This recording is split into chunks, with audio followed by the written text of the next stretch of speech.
Welcome back to my channel Priya's Kitchen and Fashion. இன்னைக்கான video பாத்தீங்கன்னா saree draping தான் பார்க்க போறோம். ஒரு silk cotton saree எப்படி drap பண்ணா இன்னைக்கு டீடைலா பார்க்கலாம்.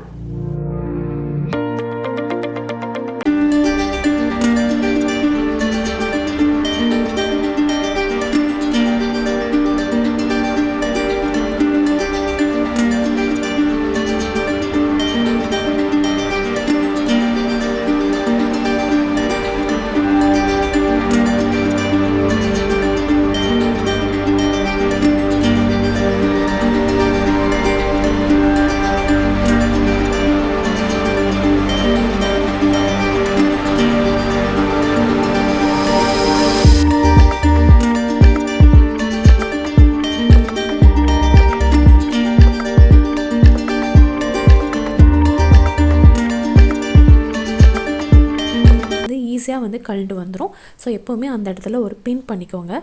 பின் பண்ணும்போது பார்த்தீங்கன்னா நீங்கள் வெளியில் வச்சும் பின் பண்ணிக்கலாம், உள்ளே தான் வச்சு பின் பண்ணணும்னு அவசியம் கிடையாது. இப்போது நல்லா சுற்றி வந்து நல்லா சொருகி விட்டுருங்க. அதாவது கொச்சான்னு இல்லாமல் அங்கங்கே வந்து வெளியே தெரியாமல் கம்ப்ளீட்டாக நல்லா சொருகிடுங்க. ஸோ அந்த ஃபர்ஸ்ட் ப்ளீட் சொருகிறது வந்து ரொம்ப ரொம்ப முக்கியம். இப்போ நான் வந்து எல்லாமே நல்லா சொருகிட்டேன். சில்க் காட்டன் சாரீ பார்த்தீங்கன்னா கொஞ்சம் வந்து உங்களுக்கு சொருகும் போது கஷ்டமாக தான் இருக்கும். பட் இனிஷியலாக நம்ம சொருகிட்டோன்னா அதுக்கப்புறமா நம்ம ஈஸியாக கட்டிடலாம். இப்போ சென்டர் ப்ளீட் எடுக்கிறதுக்கு பார்த்தீங்கன்னா ரஃபாக ஒரு 4-5 ப்ளீட் பெருசாக எடுத்துகிட்டு ஒரு சைடு வந்து எடுத்து சொருகிக்கோங்க. அதாவது ப்ளீட்டோட ஒரு சைடில். இப்போது மீதி இருக்க சாரியை வந்து சுற்றி கொண்டு வந்துட்டு பல்லு எடுத்துடலாம். நீங்கள் பல்லு எடுக்கும் போது பார்த்தீங்கன்னா ஒரே அளவில் எடுங்க. 5, 6, 7 எவ்வளோ எடுக்கிறீங்களோ ஈவனாக எடுங்க. இப்போ நான் 5 ப்ளீட் எடுத்திருக்கேன். ஈவனாக இருக்குது பாருங்கள். ஒரு ப்ளீட்டுமே வந்து ஈவனாக இருக்குது. நம்ம வந்து அன்ஈவனாக எடுத்தோம் அப்படின்னா அது பார்த்திங்கன்னா உங்களுக்கு மேலே கீழே வந்து அது பல்லு வந்து ரொம்ப அசிங்கமாக தெரியும். இந்த மாதிரி எடுத்துகிட்டு ஒரு சேஃப்டி பின்ஸ் போட்டு செக்யூர் பண்ணிக்கோங்க. இது வந்து உங்களுக்கு ப்ளீட் வந்து நவராமல் இருக்கக்கா ஒரு பின் பண்ணிக்கலாம். இப்போ மீதி இருக்க கீழ்ப்பகுதியெலாம் பார்த்தீங்கன்னா உங்களுக்கு நல்லா எடுத்துகிட்டு நீங்கள் ஷோல்டரில் போட்டுக்கோங்க. ஷோல்டரில் போட்டுட்டு அதுக்கப்புறம் உங்களுக்கு எந்த அளவு வேணுமோ அந்த அளவுக்கு நீங்கள் வந்து ஃப்ரண்ட்டில் வந்து ப்ளீட் அட்ஜஸ்ட் பண்ணிக்கோங்க. இப்போ நான் வந்து ஃப்ரண்ட்டில் ப்ளீட் அட்ஜஸ்ட் பண்ணிக்கிறேன். அதுக்கப்புறமா நமக்கு பின்னாடி வந்து எவ்வளோ தூரம் வேணுமோ அந்த அளவுக்கு வச்சுக்கலாம்.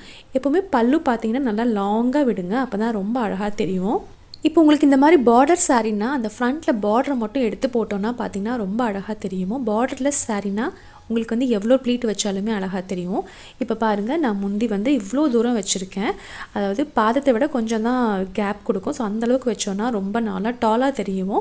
ஸோ இங்கே வந்து பின் வந்து போட்டு செக்யூர் பண்ணிக்கலாம்.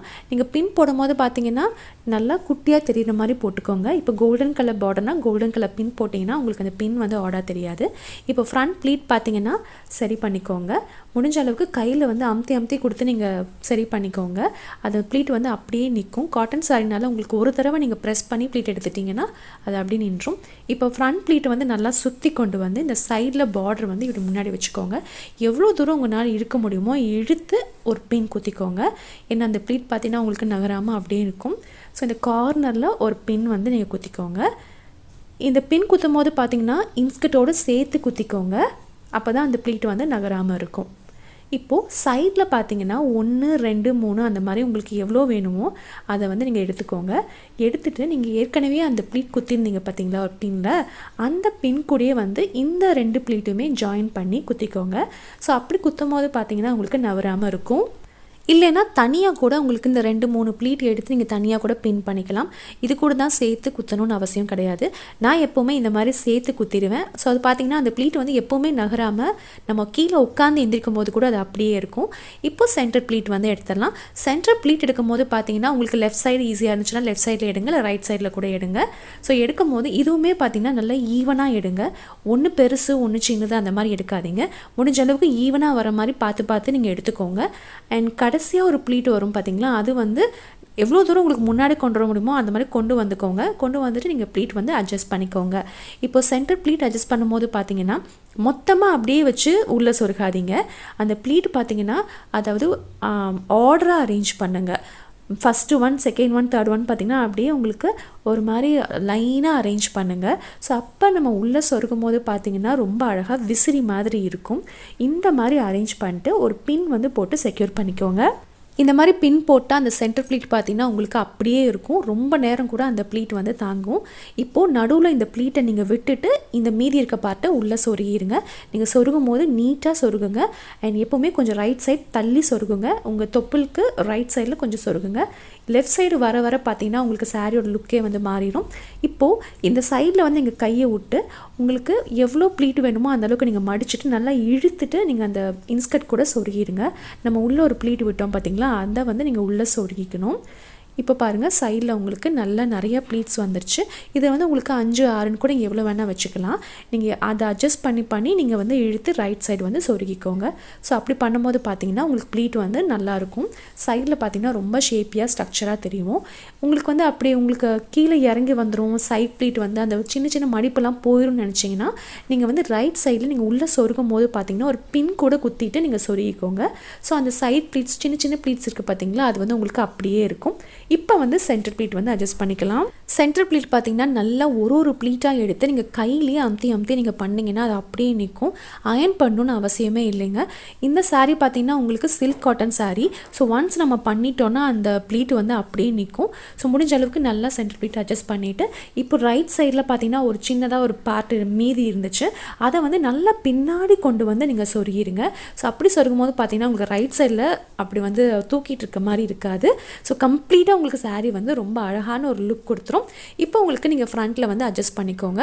சைட் ப்ளீட் பார்த்தீங்கன்னா உங்களுக்கு இந்த சின்ன சின்ன மடிப்பு எடுத்தோம் பார்த்தீங்களா, அது வந்து 2 இல்லை 3 அந்த மாதிரி எடுத்துகிட்டு நீங்கள் வந்து அந்த சென்டரில் பின் குத்துவோம் இல்லைங்களா, அந்த நவராமல் இருக்கிறதுக்கு. ஸோ இந்த 2 ப்ளீட்டையும் சேர்த்து இந்த மாதிரி குத்திட்டு அதை வந்து சென்டர் ப்ளீட்டோடு சேர்ந்து நீங்கள் பின் பண்ணிட்டீங்க அப்படின்னா அந்த ப்ளீட் வந்து சுத்தமாக நவராது. நம்ம எவ்வளோ தான் நிறைய வேலை பார்த்து கீழே உட்காந்து எந்திரிக்கும் போது கூட இந்த ப்ளீட் வந்து நவராது. ஸோ இந்த டிப் வந்து கண்டிப்பாக ஃபாலோ பண்ணி பாருங்கள். நீங்கள் ஒர்க் பண்ணுறீங்க, இல்லை டீச்சராக இருக்கீங்க, இல்லை ஒரு ஃபங்க்ஷனுக்கு போகிறீங்க அப்படின்னா இந்த மாதிரி வந்து ட்ராப் பண்ணி பாருங்கள், கண்டிப்பாக சூப்பராக இருக்குங்க. சென்டர் ப்ளீட்டு பார்த்தீங்கன்னா எப்போவுமே நல்லா அரேஞ்ச் பண்ணிட்டு அதுக்கப்புறமா சொருகுங்க, விசிறி மாதிரி வச்சு சொருகுங்க. ஸோ இந்த டிப்ஸ் எல்லாமே நீங்கள் கண்டிப்பாக ஃபாலோ பண்ணி பாருங்கள். இது வந்து அயர்ன் பண்ணணும்னு அவசியமே இல்லை. எல்லா சாரிக்குமே ஸ்ட்ரெயிட் அண்ட் யூஸ் பண்ணி தான் வந்து ப்ளீட்ஸ் எடுக்கணும்னு அவசியம் கிடையாதுங்க. நம்ம கையில் வச்சு எவ்வளோ தூரம் நம்ம ப்ளீட் எடுக்கிறோமோ அது அப்படியே நிற்கும். ஸோ காலேஜ் லெக்சரர்ஸ்லாம் பார்த்தீங்கன்னா ரொம்ப நீட்டாக அழகாக சாரி கட்டிட்டு வருவாங்க. ஸோ இந்த டிப்ஸ் எல்லாமே கண்டிப்பாக நீங்கள் ஃபாலோ பண்ணி நீங்கள் கட்டி பாருங்கள், ரொம்ப சூப்பராக இருக்கும். சிம்பிளான ஃபங்க்ஷன்ஸு கூட நீங்கள் வந்து அழகாக கட்டி பார்க்கலாம். இப்போ ஃப்ரண்ட் ப்ளீட்டில் பார்த்தீங்கன்னா உங்களுக்கு நான் 5 ப்ளீட் எடுத்திருக்கேன். அதில் ஃபர்ஸ்ட் ப்ளீட் பார்த்தீங்கன்னா உங்களுக்கு நிறைய பேர் என்ன பண்ணுவாங்க, அந்த கழுத்தை ஒட்டி அப்படியே விட்டுருவாங்க, இல்லைன்னா மொத்தமாக அந்த 5 ப்ளீட்டும் சேர்த்து ஒரு பின் குத்துவாங்க. அந்த மாதிரி பண்ணாமல் ஒரே ஒரு ப்ளீட், அதாவது நம்ம ஃபஸ்ட் ப்ளீட் இருக்குது பார்த்தீங்களா, அதை வந்து எடுத்து ஒரே ஒரு ஃபோல்டு பண்ணி அதை வந்து உங்கள் ப்ளவுஸோடு சேர்த்து பின் குத்திக்கோங்க. இந்த மாதிரி பின் குத்திட்டோன்னு பார்த்தீங்கன்னா உங்களுக்கு அந்த பார்டர் வந்து ரொம்ப அழகாக காமிக்கும். அதாவது அந்த பார்டர் வந்து எப்போவுமே சைடில் முன்னாடி தெரிகிற மாதிரி இருக்கும். நம்ம ஜுவல்லரி போடும்போது பார்த்திங்கன்னா ரொம்ப டிஸ்டர்பன்ஸ் இல்லாமல் அந்த பார்டர் கூட ரொம்ப அழகாக மேட்ச் பண்ணி காமிக்கும். நம்ம சோக்கர் மாதிரி நெக்லஸ் போட்டாலும் சரி, இல்லைனா மிட் லென்த் ஹாரம் அந்த மாதிரி போட்டாலுமே நீங்கள் இந்த மாதிரி பின் குத்திட்டிங்கன்னா பார்க்க ரொம்ப அழகாக இருக்கும். இப்போ மீதி இருக்க ப்ளீட்டுமே வந்து நல்லா கையில் அமுத்தி விட்டுட்டிங்கன்னா அந்த ப்ளீட்டு வந்து அப்படியே இருக்கும்.